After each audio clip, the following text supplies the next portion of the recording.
आप सभी का स्वागत है UP academy for civil services में। तद्भव तत्सम की ये लास्ट क्लास है। इसके बाद सीधे हम लोग मिलेंगे संडे को एग्जाम में। इस क्लास के बाद जो अगली क्लास होगी वो पर्यायवाची की होगी। और पर्यायवाची ऐसी नहीं, शॉर्टेस्ट ट्रिक, जैसे आप पर्यायवाची पढ़ सकते हैं उसका जो भी शॉर्ट ट्रिक मैं बना सकता हूँ वो मैं बना के आपको दूंगा। और वो बहुत सारे पर्यायवाची नहीं, सेट ऑफ पर्यायवाची, मतलब लगभग 50-60 उतने में से एग्जाम में आ जाएगा। चलिए स्टार्ट करते हैं। आज का तद्भव तत्सम का ये लास्ट वीडियो है और हम लोग इसमें स्टार्ट कर रहे हैं मूंछ का स्मश्रु इम्पॉर्टेंट है इसलिए बना रहा हूँ ताकि ये जो अलग अलग वर्ड है, कुछ वर्ड इसमें आपको अक्सर पता होंगे लेकिन कुछ वर्ड ऐसे हैं जो थोड़े से टफ हैं, वो आपसे गलत ना हो। इन्हीं में से मैं मिला के संडे को दूंगा पेपर। 20 क्वेश्चन रहेंगे।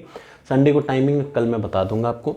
मूंछ का होता है शमश्रु, हिरण का हरिण, सांड का श्रृंग, पसीना का प्रस्वेद, नाई का नापित, दाढ़ी का दंट्रिका, याद रखिए, दाढ़ी का दंट्रिका, नैहर का ज्ञात गृह। अच्छा, जो नैहर है उसको मैहर भी कहते हैं, तो अगर मैहर बोले तो मातगृह, नैहर बोले तो ज्ञात गृह। आज अजवाइन का मतलब यवनिका, सलोना का मतलब सलावन्य। अब आपको राख का मतलब बताना है। एक राख का तत्सम का मतलब संस्कृत, बस इतना है। तत्सम का मतलब संस्कृत। सारथी को बोलते हैं क्या? सारथी। सताना को संतापन, शनिचर को शनैश्चरः। फिर आपको 57 को क्या बोलते हैं? लिखना है, लिख के दिखाना है।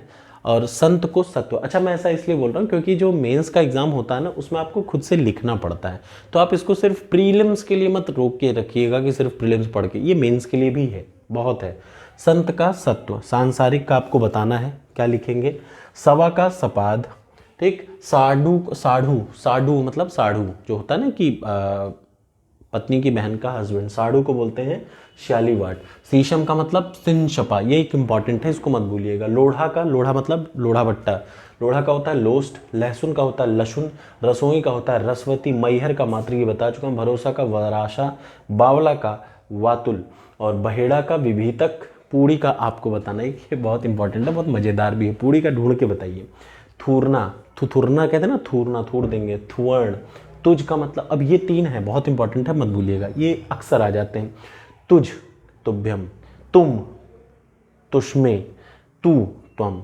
तू का होगा त्वम, तुम का होगा तुष्मय, तुझ का होगा तुभ्यम। और ताकना का होता है तर्कन।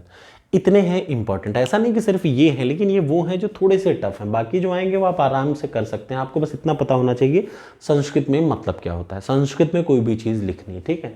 तो ये हुआ तद्भव तत्सम, सबसे आसान था इसलिए मैंने सबसे पढ़ा दिया। अगली जो चीज़ आएगी वो होगी पर्यायवाची। पर्यायवाची में जो चीज़ें आपको नहीं पता होंगी, जो इंपॉर्टेंट पर्यायवाची हैं, लगभग 50 से 60, उसका मैं अगली वीडियो में बना दूंगा। ये वीडियो कैसा लगा कमेंट बॉक्स में कमेंट जरूर करिएगा। Thank you so much. Sunday को हम लोग मिल रहे हैं एग्जाम में, ठीक।